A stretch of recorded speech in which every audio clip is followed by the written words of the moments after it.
Welcome, and thank you for choosing a Hyundai as your car of choice. This quick reference video manual will help you enjoy your new Grand i10 or Accent and the features they have in common. Let's begin. To lock, unlock or start your car, you need your keys. For the Grand i10 and Accent, you may have received either a key that looks like this or this. Let's look at the Smart Key, which has 3 buttons and can be used to remotely lock or unlock the doors and tailgate. With all doors closed, press here to activate the lock. To unlock, press here. All the hazard lights will blink twice to indicate that all the doors are now unlocked. This third button called Hold is for remote tailgate opening. Press and hold it for more than 1 second. The hazard warning lights will blink twice. The tailgate is now unlocked. If the tailgate is not opened in 30 seconds, it will lock automatically. To close the tailgate, lower and push down the tailgate to lock.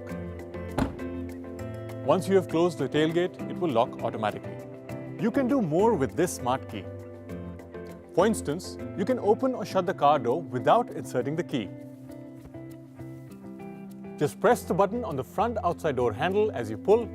The hazard warning lights will blink twice and voila! You can open the door. To lock, repeat the same process. This time, the hazard lights will blink once. Remember, the button will only function when the Smart Key is 2 to 3 feet from the outside door handle. Other than the remote tailgate opening method, you can also open the tailgate like this. Press the tailgate handle button and the tailgate will open. Simple. One more thing. What if the Smart Key is not operating normally? Just press and hold the release button and remove the mechanical key. To reinstall the mechanical key, just put the key into the hole and push it until a click sound is heard. If you have received a remote key for your car instead of a Smart Key, you will find 3 buttons on it. Press here to activate the lock. The hazard lights will blink once to indicate all doors are locked. To unlock, press here. All the hazard lights will blink twice to indicate that all the doors are now unlocked. To operate the tailgate, use the hold button or tug on the tailgate lever. In either case, the tailgate will pop open.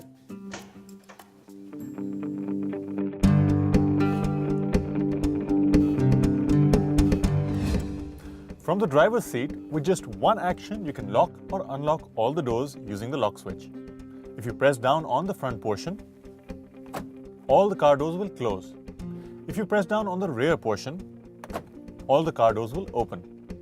If the driver's car door is open and the key is in the ignition, the doors will not lock. If the Smart Key is in the car and any of the doors are open, the central locking will not work. Individual doors can be physically operated by opening or closing the door lock like this. Lock and unlock.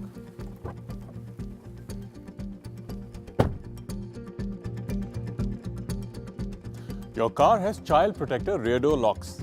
Once these locks are engaged, the doors cannot be opened accidentally from the inside. To operate, open the rear door and insert a key or screwdriver into this hole and turn to lock.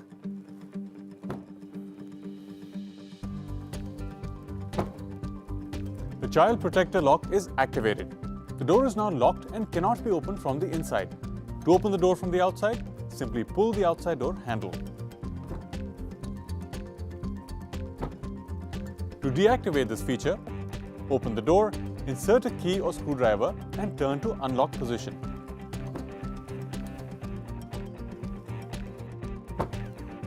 Normal door operation will begin.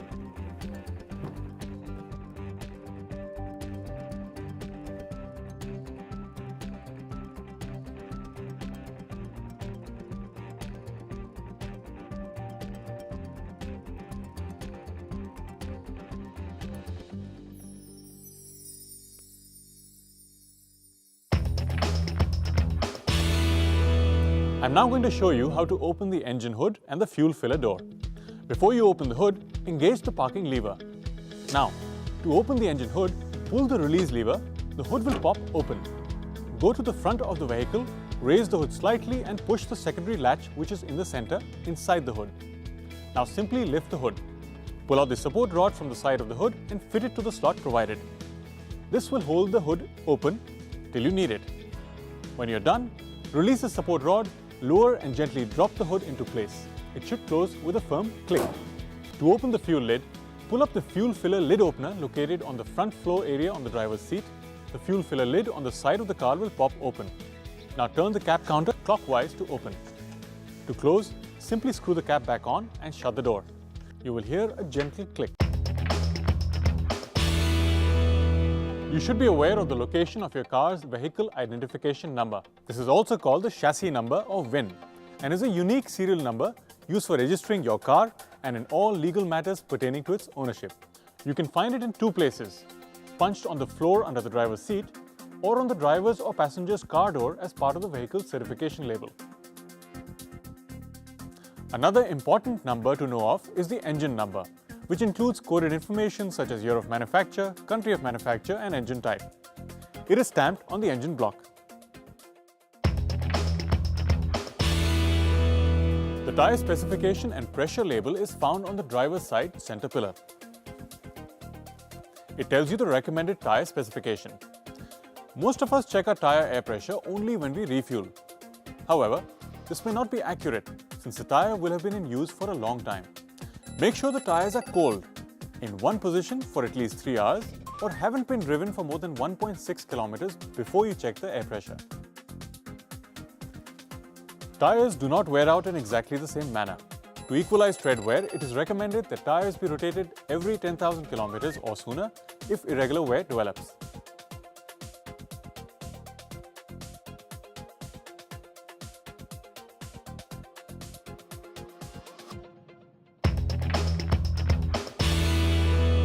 Your car comes with manual AC controls. Select the mode that you wish to employ from one of 5 symbols: face, bi-level, floor, floor defrost and defrost air position. Now select the temperature you wish, whether cold or hot. If you want to recirculate air in the cabin, press the air intake control button. Now air within the passenger compartment or cabin will be heated or cooled as selected on the temperature control knob. If you want fresh air from the outside, select the fresh air option. Select the fan speed you would like. Now turn on the AC.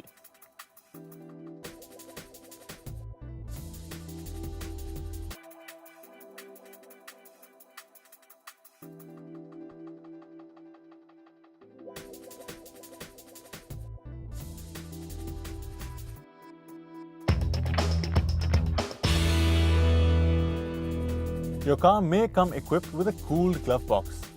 Pull the lever and the glove box will automatically open. Turn on the air conditioning. Rotate the glove box vent lever to the open position. Now close the glove box. When the cooled box is not used, rotate the lever to the closed position. Your car has rear AC vents, which can be opened or closed separately using the thumb wheel. Also, you can adjust the direction of air delivery from these vents using the vent control lever.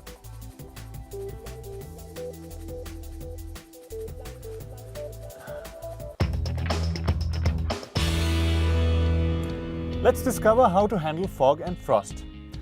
To remove the internal fog on the windscreen, press the fresh air selector and select any fan speed other than 0. Now set the temperature control to the desired position. Now turn on the AC. To remove external fog on the windshield, press the fresh air selector and select the highest fan speed. Set the temperature to the extreme hot position. Now select the defroster.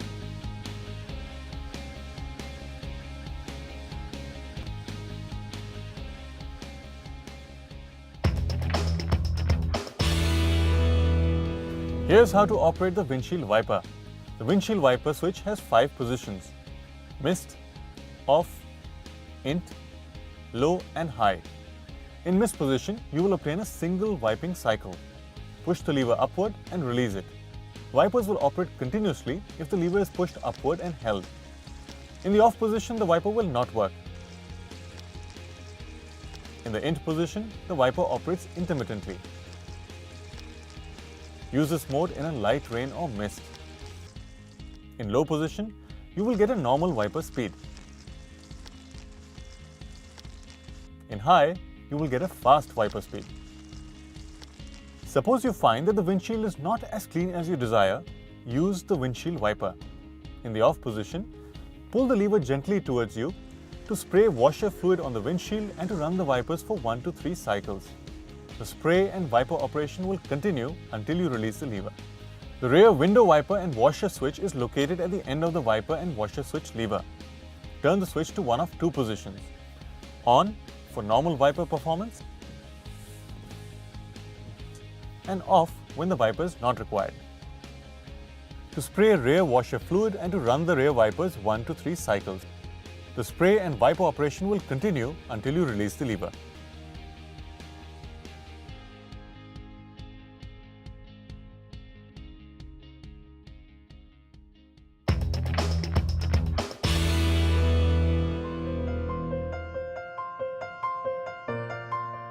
Your car is equipped with electric power steering that makes steering easier when the engine is on and working well.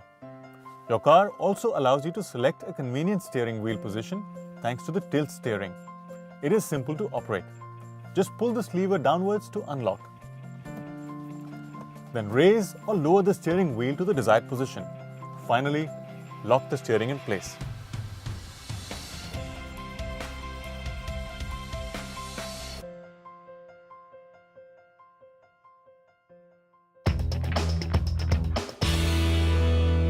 Your car's music system has AM and FM radio, CD, USB and auxiliary support for digital music players and iPods. For radio, select either FM or AM and then press Seek Search for a desired frequency. You can control audio levels manually by turning the volume knob in the right direction. You can also assign radio channels to preset buttons. For CDs, slide a CD into the slot, the CD mode gets activated. You can now use the Seek Track button to select the song of your choice.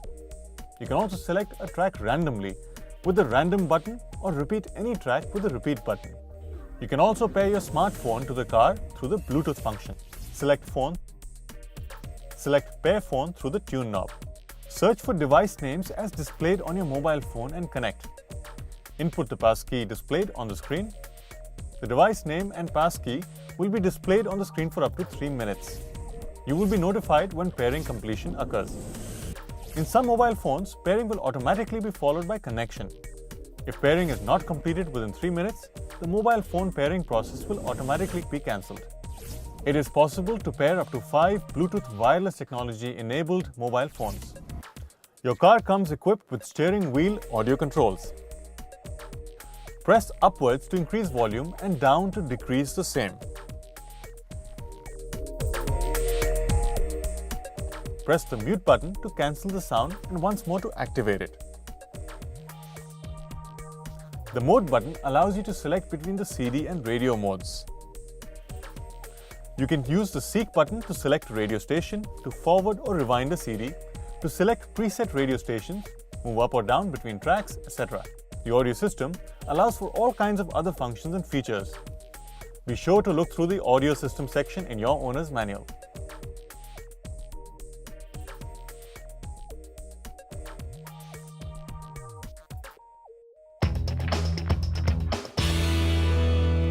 Let us now look at the instrument cluster. You have a tachometer, a speedometer, fuel gauge, engine temperature gauge, warning and indicator lights, odometer or trip computer, and LCD display. The speedometer indicates the speed of the vehicle in kilometers per hour. The tachometer indicates the RPMs or revolutions of the engine per minute. The tachometer may be used to select appropriate gear changes. The engine coolant temperature gauge shows the temperature of the engine coolant when the ignition switch is in the on position. The fuel gauge indicates the approximate amount of fuel remaining in the fuel tank. Your car has a trip computer installed for your convenience. This is an information system that displays information related to driving on the display when the ignition switch is in the on position. You can use the trip button to move between trip A, trip B, average speed, elapsed time, and eco on or off. The odometer indicates the total distance that the vehicle has been driven and should be used to determine when periodic maintenance should be performed. These are the warning lights on your instrument panel. This is the airbag warning light. It will turn on and remain illuminated for 6 seconds when the car is turned on. If it remains on while driving, there may be a malfunction. This is the ABS warning light. This warning light illuminates once you get the ignition switch or engine start-stop button to the on position for approximately 3 seconds and then goes off. It will also light up when there is a malfunction with the ABS. There is a seatbelt warning that will gently inform the driver to strap on a seatbelt.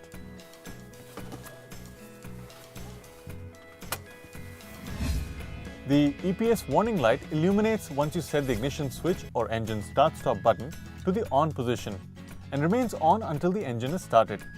When there is a malfunction with the EPS, the light will remain on. This is the malfunction indicator light.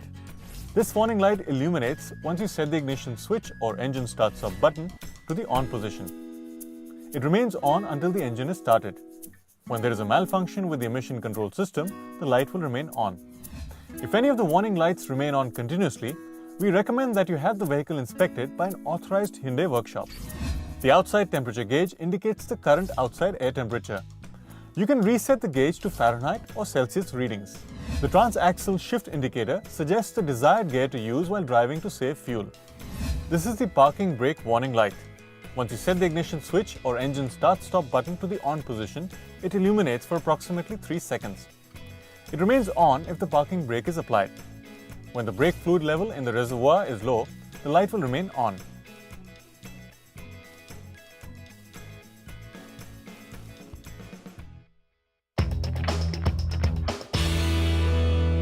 You may sometimes require to recharge a digital device. For this, your car has power outlets located in the front and the rear.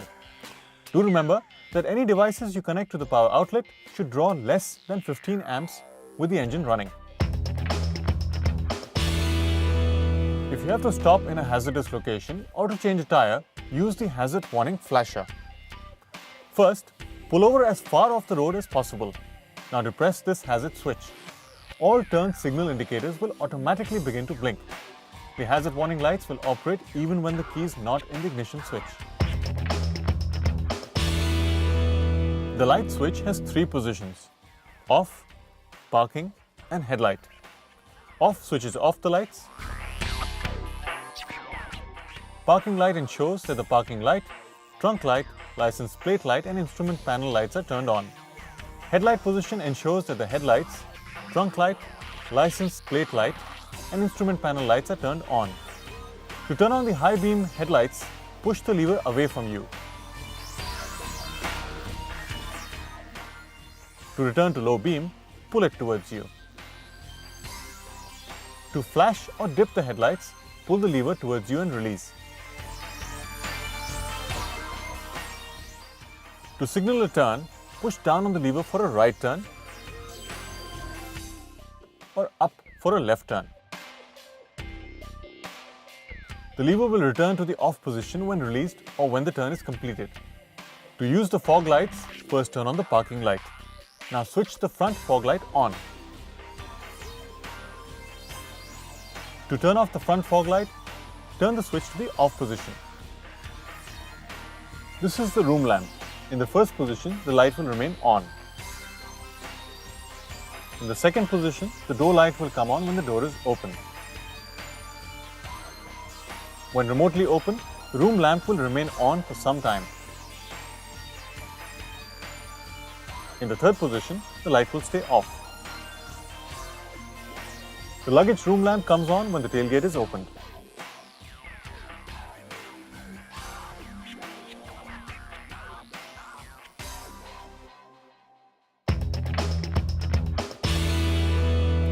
Let's see how we can find a suitably comfortable driving and seating position. To move the seat forward or back, just pull this lever up and hold it. Now slide the seat to the position you desire. Release the lever and move slightly in place to ensure that the seat is locked in place. You will hear a click. Suppose you want to adjust the angle of inclination for the seat, simply lean forward slightly and pull on the lever here. Now lean back on the seat till you find the position you desire. Now release the lever and make sure the seat is locked in place. The rear seats may be folded to facilitate carrying long items or to increase the luggage capacity of the vehicle. As per driver's convenience, set the front seats in upright position and if necessary, slide them forward. Lower the headrests. Insert the rear seat belt plate into the holder on the side trim. Pull up both sides of the setback lever and fold the seat back towards the front of the vehicle. To return the rear seat to the original position, lift and push back the seat back until it clicks into place. When returning the rear seat backs to the upright position, remember to return the rear seat belts to their proper position. While driving or even while seated in any of the passenger seats, you will require a support for the head. That's why your car has headrests. These headrests provide not only adjustable comfort, but also protect the head and neck in the unfortunate event of a collision. Seat belts save lives. Please remember to always wear your seat belts in the car, even in vehicles with airbags. This will reduce the risk and severity of an injury in the unfortunate event of a collision or rollover. To fasten your seat belt, pull it out of the retractor and insert the metal tab into the buckle. You should hear an audible click when the tab locks into the buckle. Seat belts can also be lengthened and shortened as per comfort and requirement. So adjust the lap belt portion manually for comfort.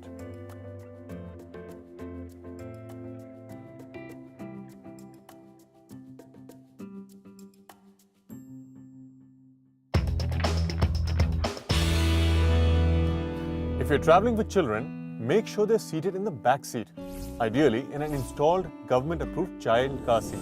Even if the child is older, make sure she sits in the back seat. Children over the age of 13 may sit in the front seat only if they're wearing a seat belt and the car seat is pushed as far back as possible. Never place a rear-facing child seat in the front car seat. To protect you while you are in the car, your car also comes with drivers and passengers' front airbags. These airbags inflate instantly in the event of a serious frontal or side collision, protecting the occupant from serious physical injury. Your car has both a rear view mirror and outside rear view mirrors. Adjust the rear view mirror to fit the view through the rear window. If a day-night rear view mirror is installed, operate it by pulling the day-night lever towards you to reduce glare from the headlights of the vehicles behind you during night driving. Let us now return to the outside rear view mirrors or ORVMs. The ORVMs can be adjusted with the remote switch or manually in selected models. To operate the ORVMs remotely, move this lever on the driver's side master control to select either left or right mirror and then position the selected mirror up, down, left or right. Also, the ORVMs can be folded back when necessary. You can do this by using this button, which folds or unfolds ORVMs automatically.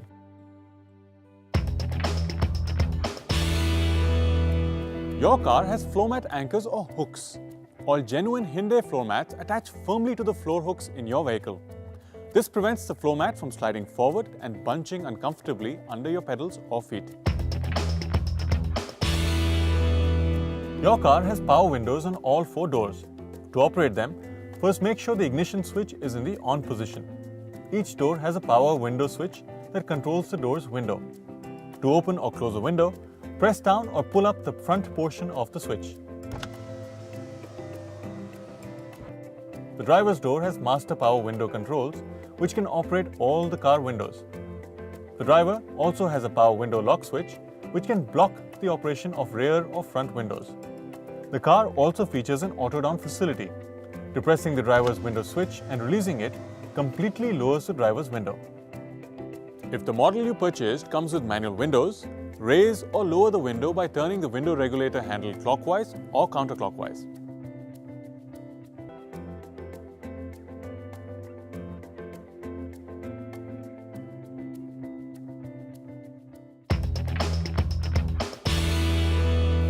Depending on whether you have chosen a petrol or a diesel car, you will have 5 or 6 forward gears in a manual transaxle car. The shift pattern is imprinted on the shift knob. To change gears, press the clutch pedal down fully. Make the appropriate gear selection and then release the clutch slowly. In the diesel option, before shifting into reverse position, the gear shift lever must be returned to the neutral position. Next, push the button located immediately below the shift knob and pull the gear shift lever to the left sufficiently before shifting into the reverse gear position.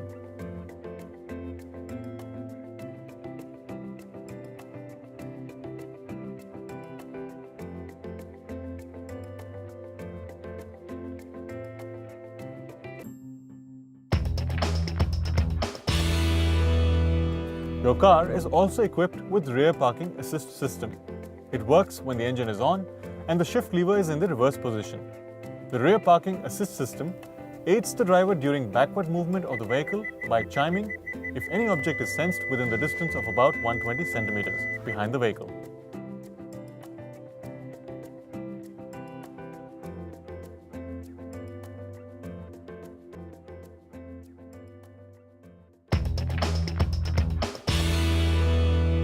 All of us want good mileage from our car. Here are some tips for a better, more economical drive. Ensure accurate cold tire pressure. As has been said before, warm tires exceed cold tire pressure by 4 to 6 psi. Underinflated tires can add up to 10% to your fuel bill. Driving with your foot resting on the clutch pedal will cause clutch slippage, resulting in more fuel consumption. For best fuel efficiency, maximize use of top gear and drive at a cost-conscious speed of 50 km an hour. Use the air conditioner only when essential. Around 20% more fuel is consumed when the air conditioner is switched on. Fuel economy is affected by frequent changing of gears, sudden acceleration and braking. Check brakes for dragging and get them repaired if dragging is found. Regularly serviced and properly tuned cars can save up to 6% fuel and avoid expensive repairs. Your car loses around 1 kilometer of travel for every 3 minutes of idling. Using poor quality fuel affects the engine's performance and also damages essential engine components. Congratulations again on owning a new Hyundai. We are sure you will enjoy your car as much as we enjoyed making it for you. Happy driving!